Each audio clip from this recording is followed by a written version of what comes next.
बिस्मिल्लाहिर्रहमानिर्रहीम। सलाम पाकिस्तान। मैं हूं फारूक शाह लंदन तहलका से और आज हम लंदन तहलका के प्लेटफॉर्म से हम अपना प्रोग्राम शुरू कर रहे हैं।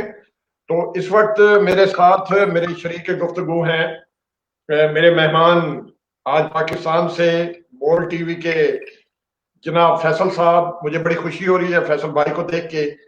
और दूसरी तरफ मेरे तजिया निगार हैं खालिद इकबाल साहब। तो खालिद इकबाल साहब आपको भी वेलकम और फैसल साहब आपको भी वेलकम। बहुत अच्छा लग रहा है आप दोस्तों के साथ मुलाकात करके। और ये आज का प्रोग्राम जो है रोजाना हम 6 बजे लाइव करते हैं। पूरी दुनिया भर में जो हमें देख रहे हैं, पूरी दुनिया भर में बसने वाले पाकिस्तानियों को मेरी तरफ से सलाम और बड़ी खुशी होती है अपने लोगों के साथ गुफ्तगू करते हुए। तो चलते हैं, एक शेर के साथ शुरू करते हैं। लफ्जों को बेचता हूं प्याले खरीद लो, शब का सफर है कुछ उजाले खरीद लो, मुझसे अमीर शहर का ना होगा एहतराम, मेरी जबान के वास्ते ताले खरीद लो। किसी गांव में एक पहलवान अपनी कुश्ती के हवाले से लंबी छोड़ने के बहस खासे मशहूर थे। उनका चैलेंज था कि कोई माई का लाल मुझे हरा कर दिखाए। हैरत अंगेज तौर मौसूफ के मुकाबले में कभी कोई तगड़ा हरीफ नहीं आया, जिसकी वजह से मौसूफ खुद को गामा पहलवान समझते थे। उनके चैलेंज की इतला साथ के गांव में एक नौजवान तक पहुंची। नौजवान का एक शहरी दोस्त बॉडी बिल्डर और कुश्ती का माहिर था। नौजवान दोस्त को फोन पर सारा माजरा सुनाकर मुकाबले की दावत दी। दोस्त ने हामी भर ली। नौजवान जो है वो शहरी पहलवान की तस्वीर लेकर झड्डू पहलवान के पास गया और बताया कि उसने आपका चैलेंज कबूल किया। तो झड्डू पहलवान बोले देखने की लोड़ नहीं, वो जेड़ा है उन्हों आन दे। पंजाबी था। तो बिना देखे शहरी पहलवान से मुकाबला तय हो गया। मुकाबले के दिन जब झड्डू पहलवान अपने से तगड़े शहरी पहलवान को देखा तो उसकी हवा निकल गई। खैर मुकाबला शुरू हुआ। शहरी पहलवान की पहली 2 चपेड़ों से ही झड्डू पहलवान ठुस होकर गिरे और फिर हाँपने कांपने लगे। थोड़ी देर बाद हवास बहाल हुए तो झड्डू पहलवान बोले मुकाबला बेशक मैं हार गया हूं, मगर आज तो दुश्मनी पै गई है। शहरी पहलवान गुस्से से पूछा कि आपकी दुश्मनी किसके साथ पड़ी है? तो झड्डू पहलवान बोला जेड़ा तेनू लेके आया है वो मेरी दुश्मनी है। अब असल मसला जो है हमारा मुकाबला इमरान से नहीं उसके लाने वालों से है। ये वो गुफ्तगू है जो हमने आपको सुनाई। हमारा इशारा आप समझ गए होंगे। तो चलते हैं हम अपने मेहमानों की तरफ। हमारा असल आज इशू है कि पाकिस्तान में होने वाली तब्दीलियां वो पूरी दुनिया देख रही है, पूरी पाकिस्तानी कौम देख रही है। तो आज हमारे जो शरीक गुफ्तगू हैं, हमारे दोस्त, हमारे चीफ गेस्ट, हमारे मेहमान फैसल साहब। फैसल साहब मैं आपके पास आता हूँ। तो सर आप आज हमारे चीफ गेस्ट हैं और इस वक्त ऑनलाइन पूरी दुनिया आपको देख रही है। बड़ी खुशी हो रही है आपके साथ बात करते हुए। सर ये बताया कि पिछले दिनों मियां नवाज शरीफ ने जो फौज के बारे में गुफ्तगू की, उसके बाद फिर कुछ दिन बाद पता चला कि उनको जो रात के अंधेरे में मुस्लिम लीग नून के जो ओहदेदार थे वो रात के अंधेरे में जाके फौज से एनआरओ मांगते थे। तो इसका मतलब यही है ना कि फौज जो है उससे एनआरओ मांगा जा रहा है। दिन के उजाले में तो वो बड़ी बढ़के मारते हैं, रात के अंधेरे में जाके पांव पड़ते हैं।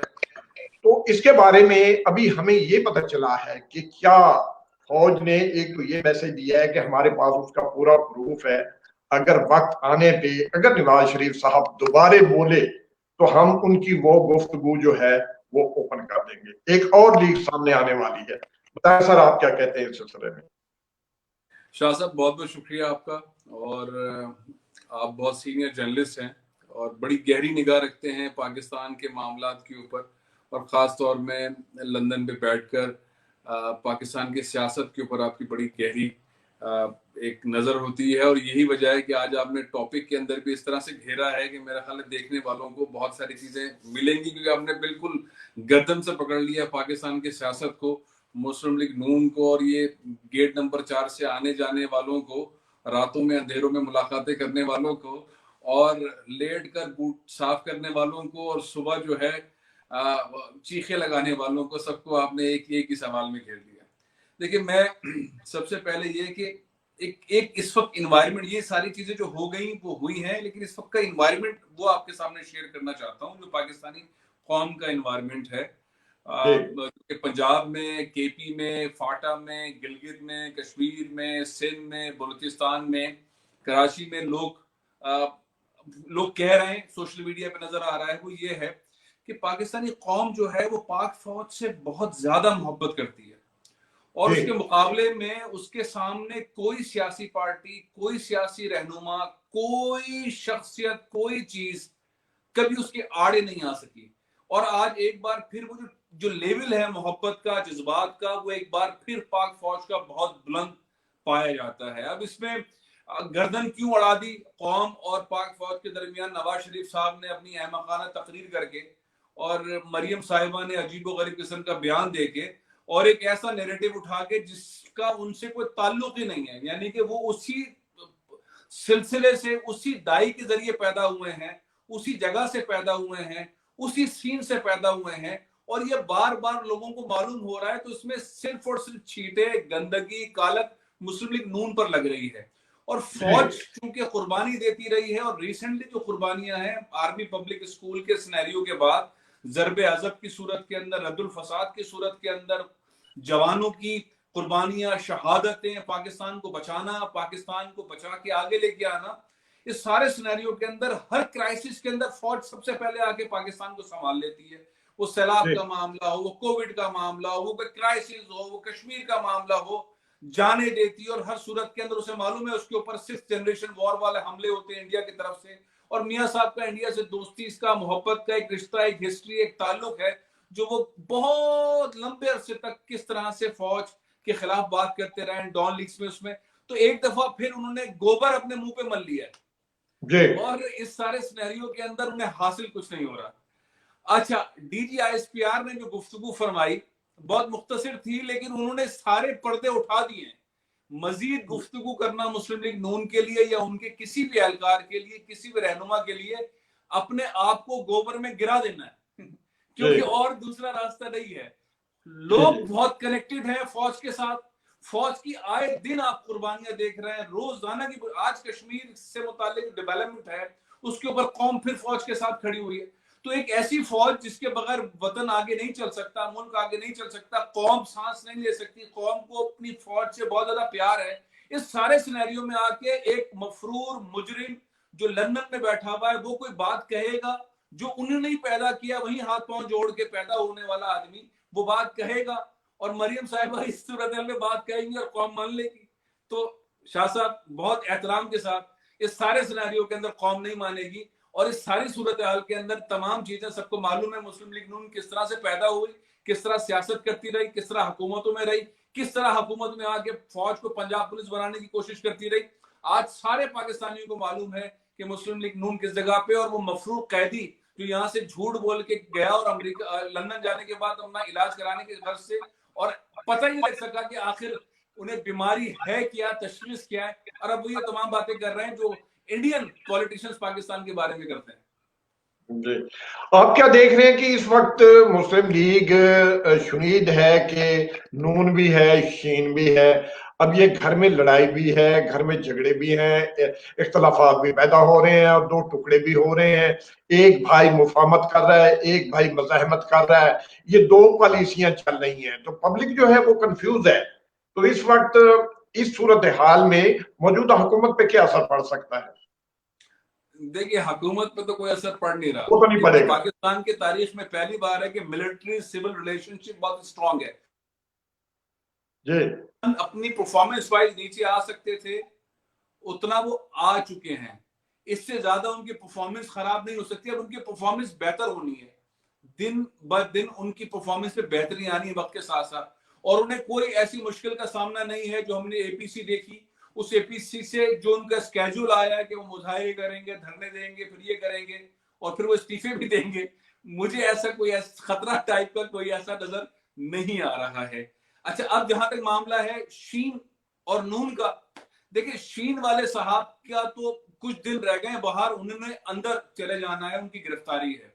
अच्छा, गिरफ्तारी में आपको बताऊं बड़े मजे की है। ये एपीसी की जो पार्टियां हैं, 11 पार्टियां, इनमें से जो दो बड़ी पार्टियां मुस्लिम लीग नून और पाकिस्तान पीपल्स पार्टी, इन्होंने अपने अदवार के अंदर एक दूसरे के खिलाफ जो रेफरेंसेस दर्ज किए हैं माजी में पीटीआई के आने से पहले, उनकी तादाद है शाह साहब 1200 रेफरेंसेस नैब की वेटिंग के अंदर हैं। और आपको याद दिलाऊंगा चीफ जस्टिस ऑफ पाकिस्तान जनाब जस्टिस गुलजार अहमद साहब ने पिछले 2-3 हफ्ते पहले एक हुक्म दिया है कि फौरी तौर पर नैब अदालतें बनाई जाएं। तो 120 नैब अदालतें बननी हैं। वजारत कानून ने समरी प्राइम मिनिस्टर हाउस को भेज दी है, प्राइम मिनिस्टर हाउस उस समरी को वजारत खजाना को भेजेगी ताकि बजट अलॉट हो।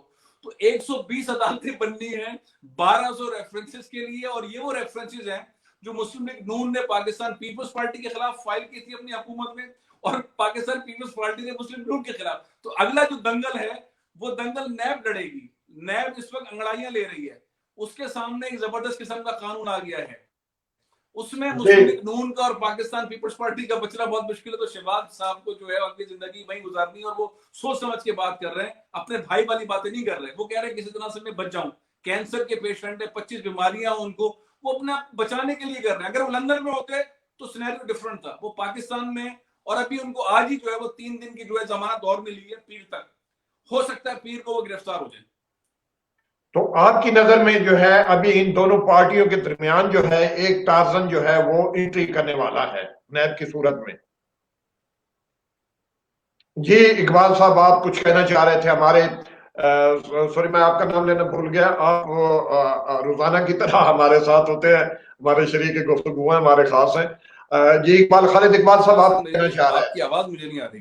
बिस्मिल्लाहिर्रहमानिर्रहीम। मुझे नहीं आ रही। अस्सलाम वालेकुम शाह साहब, आपको मेरे प्यारे भाई जो बोल से हैं, पाकिस्तान से हैं, बहुत ही खूबसूरत अल्फाज में उन्होंने आज लब कुशाई फरमाई। और ऐसी खूबसूरत बात के अंदर उन्होंने जिस तफसील से ऐसी बात की जो कि एक हर मुहिब्बुल वतन पाकिस्तानी के दिल में है।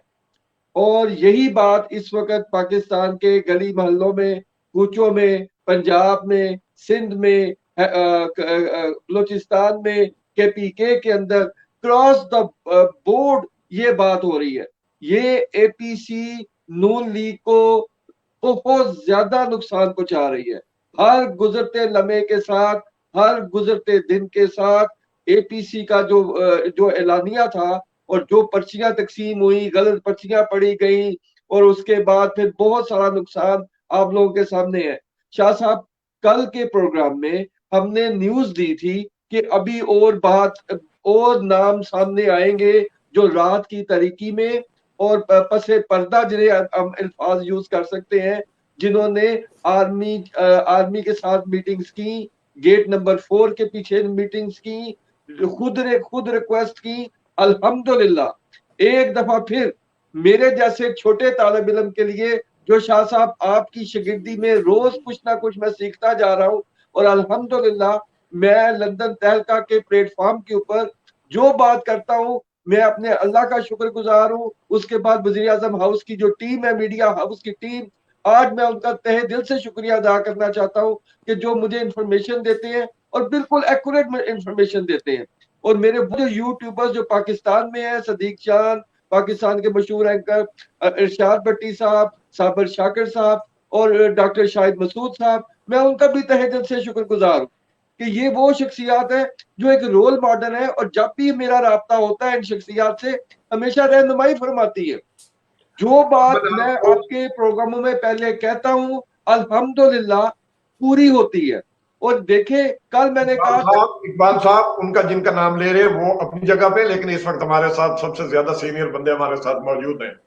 नहीं सर, मैं यही आपने शायद सुना नहीं, और भाई की शायद उसका आवाज नहीं आ रही थी। मैंने सबसे पहले बोल टीवी का और अपने अरे भाई का शुक्रिया अदा किया कि जिन्होंने इंतहाई मुख्तसर सी टाइम के अंदर इतनी प्यारी बात फरमाई, जो कि पाकिस्तान के हर दिल अजीज हर शहरी जो पाकिस्तान से प्यार करते हैं, वो ये उनके दिलों की धड़कन है।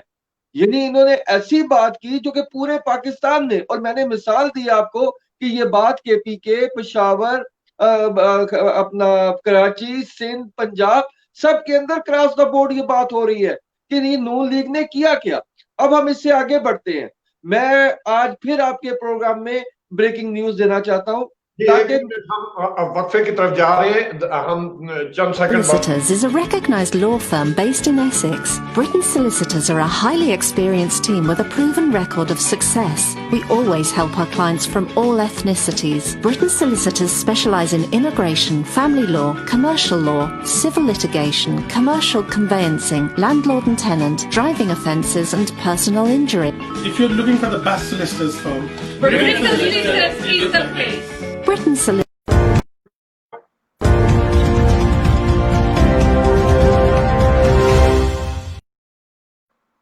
जी सर, क्या जी। आज ब्रेकिंग न्यूज देना चाह रहे थे? जी, कल मैंने ब्रेकिंग न्यूज दी थी कि कुछ और नाम सामने आएंगे। आज में नहीं, हमारे क्योंकि यूके टाइम, क्योंकि हमारा फर्क है पाकिस्तान से, मगर अल्हम्दुलिल्लाह हमारे प्रोग्राम पे करने से पहले शेख रशीद साहब ने कुछ नाम बताए, कुछ नून, आज सारा दिन जो टीवी, पाकिस्तान टीवी पे चलता रहा वो आपने देखा और नाम सामने आ रहे हैं। अब मैं एक और ब्रेकिंग न्यूज दे रहा हूँ। न्यूज ये है कि मुस्लिम लीग नून पाकिस्तान के अंदर एक मीटिंग हुई, बड़े घर के अंदर, पंजाब के एक बड़े घर के अंदर मीटिंग हुई, जिसमें एक मोहतरमा ने उस मीटिंग को ऑर्गेनाइज किया। अब आने वाले दिनों में हमारी प्यारी पाक फौज, जो हमारे पाकिस्तानियों की दिल की धड़कन है, इनके खिलाफ प्रोपेगेंडा ऑर्गेनाइज किया जा रहा है। जी, हमारी पाक फौज के खिलाफ प्रोपेगेंडा ऑर्गेनाइज किया जा रहा है। इस ऑर्गेनाइज करने में जिस पार्टी का मैं जिक्र करना चाह रहा हूं, आप सब समझ गए हैं। ये वही पार्टी है जो गेट नंबर 4 में जाके उनसे मीटिंगें करती हैं। और जनाब मोहतरम फजलुर रहमान साहब के बारे में, इनके बरतानिया के अंदर फ्लैट, दुबई के अंदर फ्लैट, इनकी पाकिस्तान के अंदर बहुत बड़ा फार्म हाउस, इनके पास गैर मुल्की करेंसी, और इनके अकाउंट्स के अंदर गैर मुल्की ट्रांजैक्शंस बहुत बड़ी तादाद में इस वक्त इसके ऊपर बातचीत मुल्की अदारे कर रहे हैं। और फजलुर रहमान साहब ने भी उसी गेट नंबर 4 के अंदर भी एक मुलाकात की है। अब मैंने देखे, सबसे पहले हमने लंदन तहलका में ये खबर दी थी कि अब ये देखें कि इस वक्त मुस्लिम लीग नून एक और सुसाइड मिशन पे उतर आई है। हमारे लंदन तहलका के पिछले 3-4-6 प्रोग्राम अगर आप देखें तो हमने पहले कहा था कि जिस दिन मरियम फ्रंट फुट पे आएंगी उसी दिन नून लीग का सुसाइड मिशन स्टार्ट हो जाएगा। और अल्हम्दुलिल्लाह उन्होंने ये स्टार्ट कर दिया। दुख मुझे इस बात का है कि मुस्लिम लीग नून को भी इक़्तिदार से खत्म हुए सिर्फ 2 साल में मुश्किल पूरे हुए हैं, और हर गुजरते दिन के साथ बदहवासी के आलम में जो इनकी पॉलिसी चल रही है, इनसे नून लीग टूट रही है। नून लीग से शीन तो क्या निकलेगी। नून लीग के अंदर जो तीसरा ग्रुप है, मैंने बहुत पहले कहा था, 6 प्रोग्रामों में पहले कहा था कि इनके मुस्लिम लीग नून के मेंबर ऑफ पार्लियामेंट डायरेक्ट वजीर आजम के साथ लिंक में है, एजेंसीज के साथ लिंक पे है। अब ये देखें कि वो यूट्यूबर्स, वो नाबालिग सियासतदान, नाबालिग एंकर्स जो यूट्यूब पे आके मुझे कह रहे थे कि मैं गलत हूं, अल्हम्दुलिल्लाह 2 दिन के अंदर अंदर ही वो बातें सच होकर सामने आनी शुरू हो गई हैं। अब एक जो ग्रुप है वो भी सामने बहुत जल्द आने की तैयारी में है। उनको अभी मजे की बात है कि शाह साहब, नून लीग का ग्रुप सामने आना चाह रहा है, उसको रोका किसने हुआ है? पीटीआई ने रोका हुआ है, क्योंकि पीटीआई चाहती है कि इतने वक्त में इतनी बमबारी ना हो नून लीग के ऊपर, उनको जरा संभलने का मौका दिया जाए। शहबाज शरीफ साहब, मेरे प्यारे भाई ने क्या बात फरमाई, मैं कहता हूं दिल की गहराइयों से मैं इनको आज सलाम करता हूं। क्या बोल टीवी से इनका जैसे ताल्लुक है, कितनी खूबसूरत इन्होंने एक बात की कि मुझे इससे ज्यादा अच्छे अल्फाज मैं समझता हूं कि कोई कह ही नहीं सकता। शीन नहीं, शीन जी फैसल साहब, शेख रशीद ने एक और इंकशाफ किया है कि मौलाना फजलुर रहमान जो है चीफ ऑफ आर्मी स्टाफ से 1 to 1 मिल चुके हैं। क्या वो भी कोई एनआरओ मांग रहे हैं, क्योंकि नैब जो है उन पे भी हमला आवर होने वाला है? शाह साहब, पहले तो मैं इन मुलाकातों को मैं जिस तरह से देखता हूँ, थोड़ा गुजारिश करूंगा आपकी खिदमत में। देखिए, जो लोग भी हमारे पाक फौज के ब्रिगेडियर से, मेजर जनरल से, लेफ्टिनेंट जनरल से, आर्मी चीफ से, कोर कमांडर से मिलते हैं, उनको फख्र करना चाहिए कि अपनी फौज से मिल रहे हैं। उनको चोरों की तरह फील नहीं होना चाहिए। ये मुस्लिम लीग नून के लोगों को चोरों की तरह फील नहीं होना चाहिए। उनको प्राउड फील करना चाहिए कि एक ऐसी फौज है जिसने पाकिस्तान का नाम रोशन किया है सारी दुनिया के अंदर। दुनिया में कोई ऐसा मुल्क नहीं है जिसके मुल्क में दहशतगर्दी हो रही हो और उस फौज ने उसका बिल्कुल कलाकुमा कर दिया, जो कम अज कम बजट के ऊपर बनती हो और आगे बढ़ती हो, जो शहीदों शहादतों के ऊपर खड़ी हो, जो अपने से 10 गुना ज्यादा दुश्मन को गिरा दे, बिठा दे, पैरों पे झुका दे। तो ये तो अगर हमारे सियासी लीडरान जाके फौज से मिल रहे हैं तो उन्हें फख्र के साथ कहना चाहिए, बजाय इसके कि चोरों की तरह नहीं मैं नहीं मिला था, मैं गेट नंबर 4 से नहीं गया था, मैंने एनआरओ नहीं मांगा था। वो भाई आपकी फौज है, आप उससे मदद मांगते हैं। जब कोरोना आता है मदद मांगते हैं, सैलाब आता है मदद मांगते हैं, कोई मसला होता है मदद मांगते हैं। तो प्राउड फील करें, आपने अपने माशी और अदालती मसाइल पे भी मशवरा किया, मदद मांगी, इसमें कोई बुरी बात नहीं है मुस्लिम लीग नून के लिए भी और मेरे मोहतरम मौलाना फजलुर रहमान साहब के लिए भी। और फैसल साहब उन्होंने एक और भी कहा है कि अगर ये तमाम लीडर 16 की रात को जनरल बाजवा से मिले और अगर उस दिन ये अपने इस्तीफे पेश कर देते तो तब्दीली आ सकती थी। देखिए, एक तो मामला ये है कि जिस तनाजुर के अंदर ये मीटिंग हुई है उसमें इस्तीफा वाला तो डायलॉग हो नहीं सकता। उसमें एक ऐसा मामला है, एक इंटरनेशनल क्राइसिस की सिचुएशन है। पाकिस्तान सी पैक को बहुत क्लियरिटी के साथ, बहुत स्ट्रेट फॉरवर्ड स्पीड के साथ करना चाहता है और बहुत सारे गैर मुल्की हाथ उसको रोक रहे हैं। कभी हम जनरल आसिम बाजवा के ऊपर हमला देखते हैं, कभी सी पैक से मुतालिक को मामला को देखते हैं, कभी अमेरिका बोलता है, कभी इंडिया बोलता है। तो ये सिनेरियो डिफरेंट है और ये मीटिंग पर्टिकुलरली एक सब्जेक्ट के ऊपर थी और वो है गिलगित बल्तिस्तान, जिसको पाकिस्तान फ्यूचर के अंदर एक सूबे का दर्जा देने जा रहा है और एक ऐसी सिक्योरिटी महाज के ऊपर थी जहां पे सी पैक को सिक्योरिटी की जरूरत है। सी पैक पाकिस्तान के लिए बहुत इंपॉर्टेंट है। वजीर आजम पाकिस्तान कह चुके हैं पाकिस्तान का मुस्तकबिल चीन के साथ है। फौज ने बहुत ज्यादा इसके ऊपर काम किया और पाकिस्तान को सी पैक की शदीद जरूरत है। अब इस सारे सिनेरियो के अंदर जो सियासी रहनुमा तशरीफ ले गए थे वहां पे, उनके सामने सूरत हाल रखना और उनका ओपिनियन जानना और एक कौमी हम आहंगी पैदा करना था, उसमें दूसरा कोई मामला था नहीं। और मैं समझता हूँ बहुत अच्छा स्टेप था ये, जिसमें सारे सियासी जमातों को खुद से बोल देना चाहिए था, उसकी जरूरत नहीं थी। लेकिन ये एक ऐसा तनाजुर है, उस तनाजुर के अंदर ये बाकी चीजों को शामिल करना, इस्तीफे या वगैरह, एक तो इनमें हिम्मत नहीं है। दूसरा ये है कि इस्तीफे कहां से देंगे, आपको पता है इस्तीफा देने के बाद क्या होगा इनके साथ। मतलब आगे तो अंधेरा ही अंधेरा है, अभी अंधेरा है तो इस्तीफा देने के बाद तो बिल्कुल ही अंधेरा है। इमरान खान साहब की हुकूमत ने अब टेक ऑफ करना है, अब सिनेरियो चेंज हो रहा है। ये वो हुकूमत है जिसने कोविड-19 को गले से पकड़ लिया। सारी दुनिया जो है वो एग्जांपल दे रही है कि पाकिस्तान ने जिस तरह कोविड को हैंडल किया, जिस तरह से इमरान खान की हैंडलिंग चल रही है गवर्नमेंट की, गवर्नेंस की, और जिस तरह से वो चीजें लर्न कर रहे हैं और वक्त के साथ लर्न करेंगे, तो इनके इस्तीफे तो जाने के बाद होगा ये कि वहां पे इलेक्शन हो जाएंगे। आपके ख्याल में पाकिस्तान पीपल्स पार्टी इस्तीफा देगी सिंध में? फैसल साहब एक और जो ग्रुप अंदर से उभर रहा है, तैयार हो रहा है मुस्लिम लीग नून में, ये जो बगावत करने के लिए तैयार बैठा है, उनका जो है उनका मंतबनामा यही है कि वो कहते हैं कि मुल्क के लिए नवाज शरीफ जो है वो तकरीबन खतरा बन चुके हैं। शायद उसकी वजह से वो जो है तैयार बैठे हैं कि वो इस्तीफे देने के लिए तैयार है। वो उसके बारे में क्या कहेंगे? देखिए, इस वक्त जो नवाज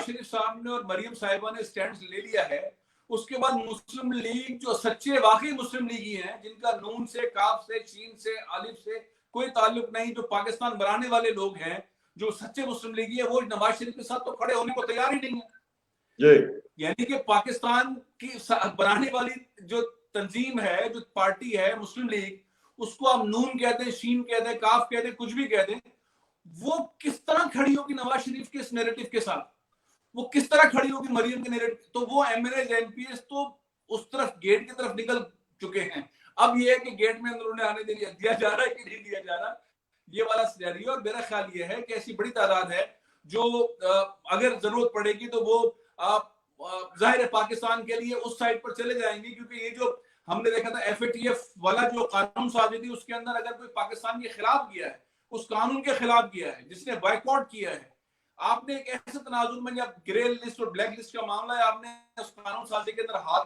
नहीं डाला, आपने साथ नहीं दिया, मुस्लिम लीग नून ने साथ नहीं दिया, पाकिस्तान के खिलाफ वोट दिया, तो वैसे भी जो एक अंदाज है पाकिस्तानी कौम का, सियासतदानों का, जो सही सियासतदान है पाकिस्तान के साथ, वो मुस्लिम लीग नून के साथ कैसे रहेंगे? जी इकबाल साहब, आप क्या कहना चाह रहे थे कि गलबन आप इस तगड़ा ग्रुप जो अभी मुस्लिम लीग के पता नहीं कितने टुकड़े हुए जब से मुस्लिम लीग वजूद में आई है, उसके टुकड़े दर टुकड़े टुकड़े दर टुकड़े होते जा रहे हैं, अभी एक और धड़ा जो तैयार है, क्या कहना चाह रहे थे आप? सर देखें, मैं फैसल भाई को सलाम पेश करता हूँ कि मुख्तसर वक्त में बहुत ही अच्छी गुफ्तगू करते हैं, और यकीन करें कि मुझे बहुत खुशी हुई इनसे मिलके भी, और आज इनकी गुफ्तगू सुनकर सुनने के बाद भी। इशू क्या चल रहा है? इशू ये चल रहा है कि ये ग्रुप बड़े, हम लंदन तहलका पे पिछले 6-8 हफ्तों से इस ग्रुप की निशानदेही कर रहे थे, आर्मी के साथ मीटिंग्स के ऊपर बात कर रहे थे और हमारा मजाक उड़ाया जा रहा था। अब वो सच साबित होनी शुरू हो गई।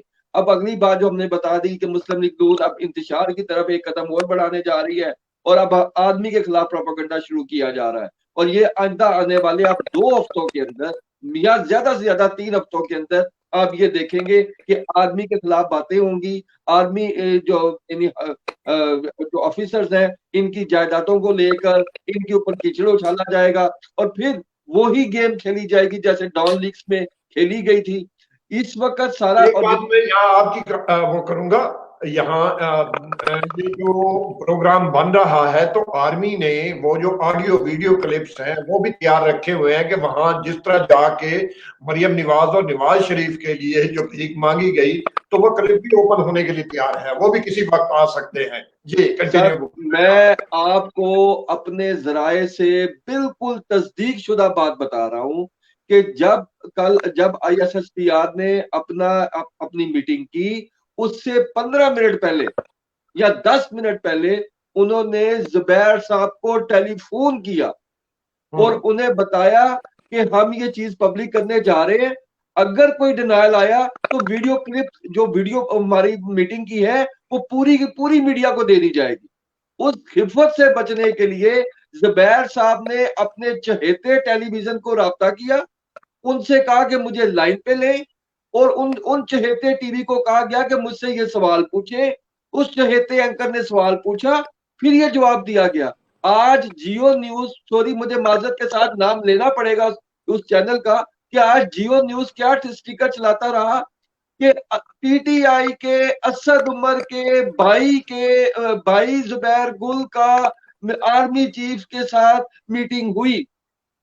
यानी मकसद, यानी वही पॉलिसी, वही लिफाफाइज्म जो पाकिस्तान में नून लीग प्रमोट करती है, जिसके लिए वो मशहूर है। यानी मगर कोई फर्क नहीं पड़ता। 2 सालों के अंदर अब ये जिस नहज पे मुल्क की सियासत को लेके जा रहे हैं नून लीग वाले, नून लीग का एक ही तरीका है, ना खेलेंगे ना खेडन दांगे, अगर हम टीम में नहीं तो मैच ही नहीं होने देंगे। उनकी कोशिश, उनकी जो दिल की, मियां साहब की दिल की एक ही ख्वाहिश है, या मैं वजीर आजम या कोई भी वजीर आजम नहीं। यानी जब वो ना सुनने के आदी नहीं। मरियम को भी ऐसी ही ट्रेनिंग दी गई है, कभी कोई नैब के ऊपर हमले, यानी उसके बाद वो झूठा ड्रामा जो वीडियो बनी, वो सारा कुछ, अभी वो मुकदमात खत्म नहीं हुए तो अब इन्होंने यानी फौज को बीच में लाना शुरू कर दिया। मैंने कल कहा था कि कुछ और नाम सामने आएंगे, आज मैंने ब्रेकिंग न्यूज दे दी कि फतुर रहमान के ऊपर इन्वेस्टिगेशन हो रही है। अब इसके अलावा एक और बड़ी अहम शख्सियत नून लीग की, उसके बारे में तमाम तफसीलात वजीर आजम की टेबल पे पड़ी है, और पिछले 3 हफ्तों से पड़ी है। ये वजीर आजम का जरफ है कि वो उसको ऑथोराइजेशन नहीं दे रहे, वो अपने मीडिया टीम को नहीं कह रहे कि उसको लीक करें। यानी जो गंदी सियासत नून लीग खेलती है, जब वो खुद खेलती है तो वो कहती है बिल्कुल फेयर है, अवाम जानना चाहती है, और जब उनकी यही चीज कोई थोड़ा सा दूसरी पार्टी करे तो कहते हैं देखें जी हुकूमत में होने का नाजायज फायदा है, कभी खलाई मखलूक कहते हैं, कभी कुछ कहते हैं। कि मजे की बात देखें, वजीर ने एक्स बेशरम वजीर आजम नवाज शरीफ को उतनी इज्जत अब पाकिस्तान में नहीं मिल रही, उतनी पजीराई पाकिस्तान में नहीं मिल रही जितनी भारत में मिल रही है। यानी जब एक जसूस के केस का वाकया हुआ था, तो उसमें भी भारत के वकला ने इस किस्म के वजीर आजम को, जिसका मुझे शर्म आती है आप वजीर आजम कहते हुए भी उनको, चाहे वो एक्स ही है, कि उनका बयान कोर्ट में सुनाया था। अब यही चीज जब ग्रे लिस्ट में जाएगी, आप हमारा ये प्रोग्राम रिकॉर्ड पे रखें कि इन्होंने जो पाकिस्तानी फौज के बारे में बातें की, अब बहुत जल्द इन्हीं के बंदे आके टीवी पे कहेंगे ये मीडिया ने गलत प्ले किया है, अवाम को गलत समझ आई है, वो तो कुछ और कह रहे थे, वो उनको जो पर्ची लिख के दी गई थी वो शायद पर्ची गलत थी। जैसे हमने एपीसी में देखा कि किसी की पर्ची कोई और पढ़ रहा था।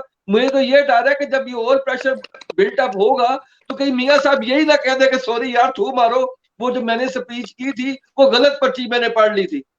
तो जिस तरफ ये पर्चियों वाला सिस्टम, पर्ची तो हमेशा हकीम देते हैं, दवाइयों की देते हैं, मेडिकल स्टोरों पे पर्चियां, मगर ये हमारी सियासत में पर्चियों का ये जो एंट्रेंस हुई है, इसके बारे में क्या कहते हैं कि ये पर्ची सिस्टम हमारी सियासत चल रही है, पर्चियां खेल के सियासत की जा रही है। जी सर, पर्ची की सियासत देखें, फैसल भाई ज्यादा बेहतर बताएंगे क्योंकि मैं तो आज इनसे फैज़याब हो रहा हूँ। जी फैसल भाई। शाह साहब, पर्चियों के बारे में पाकिस्तान के अंदर जो इस तरह के फायदा उठाने वाले पॉलिटिशियंस हैं, जिनकी तैयारी कम रही है, जिनकी फॉरेन पॉलिसी पे नजर, जिनकी अवामी मसाइल के ऊपर नजर कम रही है, वो एक्सपोज होते रहे और बदकिस्मती से मियां साहब उसमें सरे फहरिस्त हैं और वो अपने जहन के अंदर वो मसाइल, वो चीजें याद नहीं रख पाते और शर्मिंदगी भी होती है, पूरी कौम को शर्मिंदगी हुई है। कई बार आपने कई दफा ऐसे फुटेज देखे, बारिक ओबामा के साथ मीटिंग में, डोनाल्ड ट्रंप के साथ मीटिंग में, उससे पहले बहुत सारे ऐसे सदूर और अहम शख्सियात के साथ वर्ल्ड इकोनॉमिक फोरम के अंदर सवाल कुछ जवाब कुछ, ये होता रहा है। इस बार भी अगर ऐसा हुआ है तो अब एक मुजरिम है जो मफरूर है, उसने किया है, और अगर उसने ये वाकई अगर ये सवाल खड़ा होता है तो उसकी पार्टी तो उसने डबो दी है और उसने एक ऐसे महाज के ऊपर डबो दी है कि जहां पर उसके पार्टी के लोग उससे नैरेटिव वाइज उसके साथ नहीं है, पाकिस्तानी कौम उसके साथ नहीं है, क्योंकि उसने मुकाबला कर दिया है अपना और पाक फौज का। अब अवाम को चुनना है मियां नवाज शरीफ को या पाक फौज को। अब आप खुद बताएं लोग किसको चुनेंगे, पाक फौज को चुनेंगे या मियां साहब को चुनेंगे? ये तो मतलब 100 में से माइनस नंबर वाली सूरत हाल है कि लोग मियां साहब को चुने या पाक फौज को चुने। जाहिर है पाकिस्तानी कौम ने पाक फौज को चुनना है और मियां साहब ने रगड़ा ही खाना है। अपनी इस उम्र के अंदर उन्होंने जो भी 2-4 अच्छे काम किए थे वो सब पे उन्होंने पानी फेर दिया, अपने बच्चों को उन्होंने फंसा दिया है।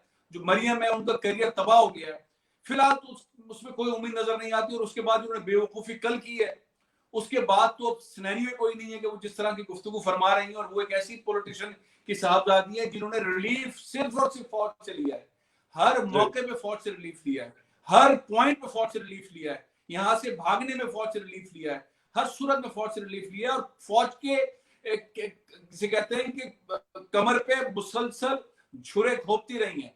तो ऐसे सारे सिनेरियो के अंदर पर्ची वाला मफरूर मुजरिम मुकम्मल लॉस में, और उसके साथ जो लोग खड़े होंगे उनको मुसलसल नुकसान होगा। अगर 2-4 मुस्लिम लीग नून में बच भी जाएंगे, जिसमें ख्वाजा आसिफ साहब हैं जो कि मिलते तरले खुद करते रहेंगे, मेरा कामा ऐसा नहीं ऐसा है, प्रोफेसर साहब जो वो ये सारे तरले करते रहेंगे, ये सारे के सारे नैब को मतलूब है और आने वाले दिनों में ये नैब के मेहमान ही होंगे।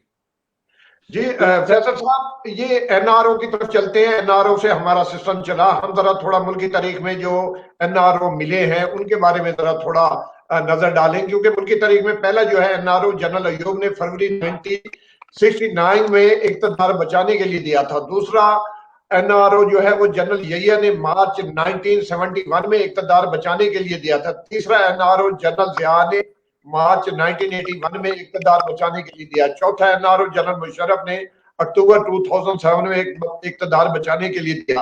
अब जो एनआरओ मांगा जा रहा है, अब एनआरओ की इस वक्त जो फिलहाल चल रही है एनआरओ की, तो ये एनआरओ क्या समझते हैं कि क्या इनको इनकी कहानी जो है बाज़गश्त, ये क्या नतीजा निकलेगा, क्या देख रहे हैं आप? शाह साहब देखिए, सिनेरियो बहुत मुख्तलिफ है। सिनेरियो यह है कि एक ऐसी पार्टी जिसने 22 साल तक स्ट्रगल की कि पाकिस्तानियों को हम तब्दीली करेंगे, पाकिस्तानी पासपोर्ट, ग्रीन पासपोर्ट को इज्जत देंगे, लूटा हुआ माल पाकिस्तान में वापस लेके आएंगे। करप्ट जो सियासतदान है, मुस्लिम लीग नून और पाकिस्तान पीपल्स पार्टी, इन्होंने जो असासे बनाए वो वापस पाकिस्तान को दिलवाएंगे। इमरान खान का जो नैरेटिव है वो एहतसाब के खिलाफ, और अवाम ने इस बुनियाद पे उनको वोट दिया और वो बार बार कहता रहा कि मैं एनआरओ नहीं दूंगा। अच्छा, इस सियासी जमातें होती क्या हैं? सियासी जमातें अपने बयानिए के ऊपर खड़ी होती हैं। सियासी जमातों के पास और कुछ नहीं होता, बयानिया होता है जो अवाम परचेज करते हैं और उन्हें वोट देते हैं और वो अपना इक़्तिदार में आने के बाद डिलीवर करते हैं। तो इमरान खान ने जो चीज लोगों को बेची है वो बेची है कि मैं पाकिस्तानी कौम को इज्जत दिलवाऊंगा, उसका मकाम दिलवाऊंगा सारी दुनिया के अंदर। दूसरा, पाकिस्तानियों का लूटा हुआ पैसा जो ये खा गए हैं इनसे पैसा वापस लेके आऊंगा। तीसरा, पाकिस्तान में तरक्की करूंगा। ये नैरेटिव है। अब इसमें एनआरओ बार बार कहते हैं नहीं होगा, नहीं दूंगा, नहीं होगा, नहीं दूंगा। लेकिन मैं अफसोस के साथ एक बात शाह साहब आपके सामने ले आऊं कि इस वक्त जो नवाज शरीफ साहब लंदन में तशरीफ फरमा है और जिस दिन वो लंदन पहुंचे थे उस दिन मैं भी लंदन आया था, आपसे वहां पे मुलाकात भी हुई थी जी मियां साहब के घर के बाहर। तो पॉइंट ये है कि ये जो इमरान खान साहब की हुकूमत है, वफाकी काबीना ने अच्छी बुरी सही जो भी रिपोर्ट्स थी उसकी बुनियाद में आकर बौखलाहट में खुद इजाजत दी कि इस मरीज को जिसकी मर्ज के बारे में तशखीस नहीं हो रही, जो किसी वक्त भी मर सकता है, जिसकी प्लेटलेट्स का मसला अप एंड डाउन हो रहा है, जिसकी पंजाब के वजीर और उसके वफाकी वजीर सब ये कह रहे हैं कि इसे जाने दो, ये यहाँ मर जाएगा। इमरान खान को जिन्होंने धोखा दिया उन्होंने बेसिकली इमरान खान से एनआरओ नवाज शरीफ को दिलवा दिया और नवाज शरीफ निकल गए। अभी अदालत ने पूछा, इस्लामाबाद हाई कोर्ट ने पूछा है कि किससे पूछकर वफाकी हुकूमत ने एक मुजरिम को जाने दिया। ये सवाल खड़ा हो गया है। एनआरओ की जो आप बात कर रहे हैं, इमरान खान से किसने धोखा करवा दिया और वो परेशान है कि मैं किस तरह वापस लेके आऊं, क्योंकि कोर्ट कह रही है कि हुकूमत ने भेजा, हुकूमत लेकर आए। इस सारे सिनेरियो में जो पैसे मिसिंग है, जो नोट मिसिंग है, जो पाकिस्तानी कौम को जिसने मकरूज कर दिया है, एक पाकिस्तानी बच्चा जो है वो 1,80,000 रुपए का मकरूज है जो आज पैदा होगा। जब ये पीटीआई गवर्नमेंट शुरू हुई थी उस वक्त 1,25,000 रुपए का मखरूज था। इस हुकूमत के अंदर कर्ज और बढ़ गया है, एक बच्चा 1,80,000 रुपए का मखरूज है।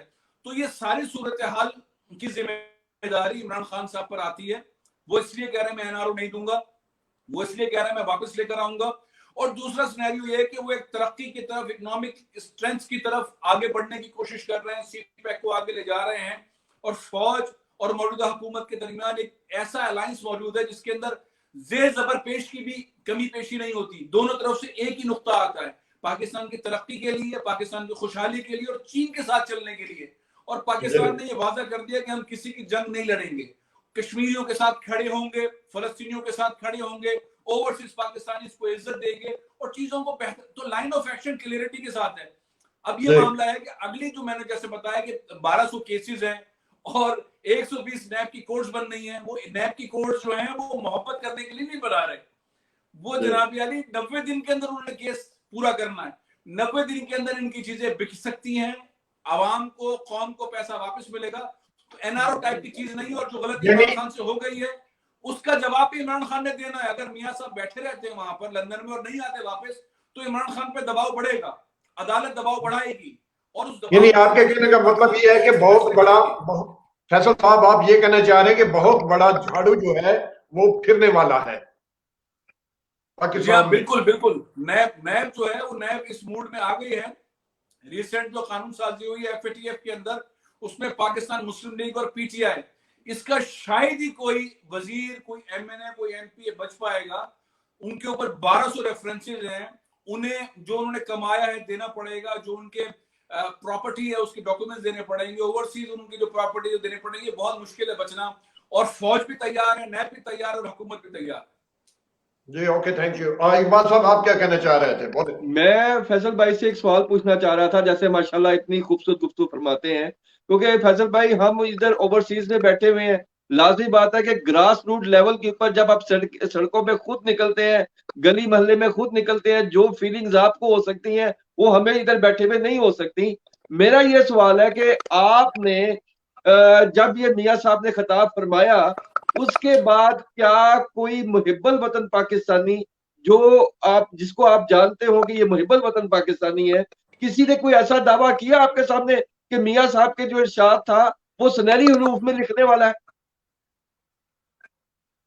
देखिए, एक तो मैं बहुत एहतराम के साथ, जो पाकिस्तानी है वो मुहब्बे वतन पाकिस्तानी है और मैं किसी भी पाकिस्तानी के ऊपर शक नहीं कर सकता।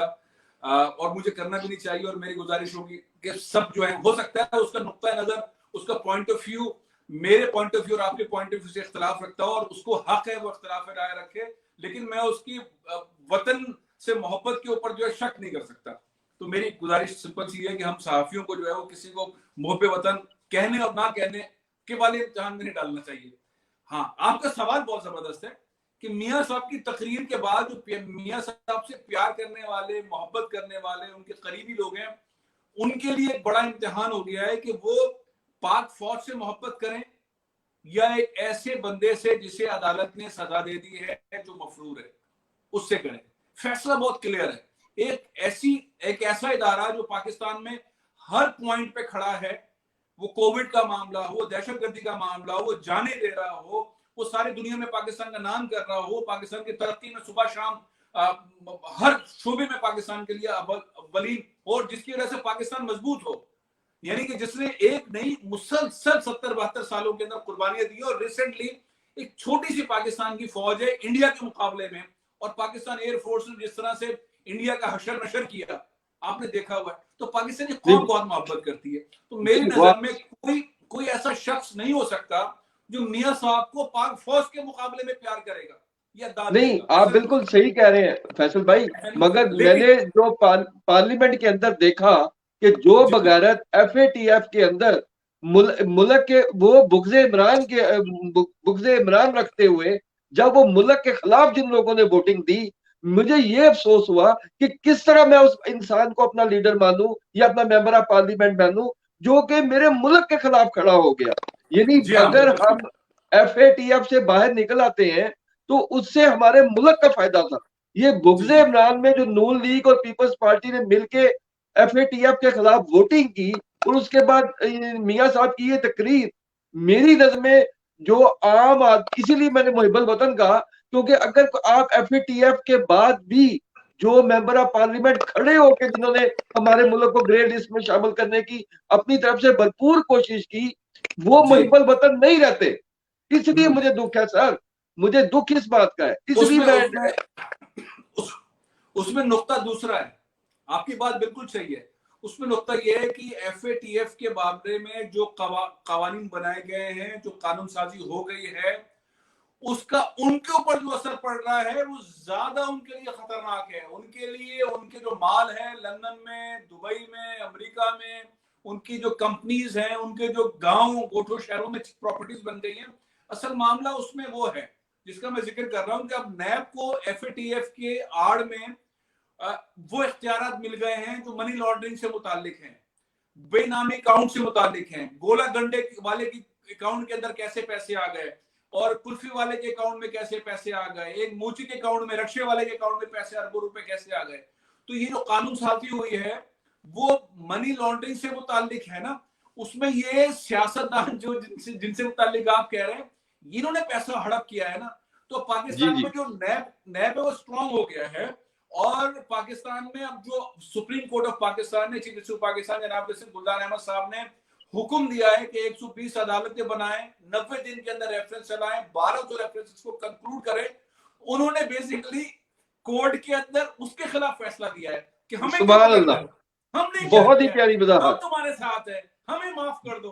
ये तो अपनी पकड़ाई पे भागे, ये उससे कर नहीं भागे, ये अपनी पकड़ाई पे भागे कि इनको अपनी गाड़ी का भी जवाब देना है, AC का भी देना है, जो मटेरियल उन्होंने लिया उसका भी लेना है, बाहर के दौरों का भी देना है, 1 बीवी 2 बीवी 4 बीवियां, बच्चे, इनके सबके जवाब देने हैं। और ये 1200 रेफरेंसेस जो है वो इमरान खान ने नहीं बनाए, ये मुस्लिम लीग नून ने पीपल्स पार्टी के खिलाफ बनाए, और पीपल्स पार्टी ने मुस्लिम लीग नून के खिलाफ बनाए। शहबाज शरीफ ने कहा कि मैं जरदारी को लड़काना की सड़कों पे खींचूंगा, ये उस दौरान के बने हुए हैं, और जरदारी ने कहा वो नहीं छोड़ेंगे। तो ये वो वाली चीजें जिससे वो भागे, और अब नहीं भाग पाएंगे। वो तो कराची में फजलुर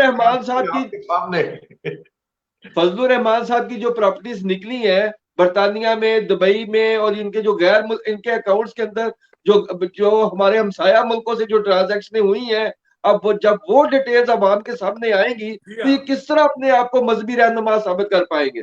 जी थैंक यू सर, आपका फैसल भाई आपका बहुत शुक्रिया कि आज हमारे प्रोग्राम में आपने शिरकत की, हमें मान दिया, हमें बहुत अच्छा लगा है। इकबाल साहब इंशाल्लाह आपसे दोबारा मुलाकात होगी। चलते हैं, हम अपने प्रोग्राम का एंड करते हैं, इख्तिताम पे जा रहे हैं हम।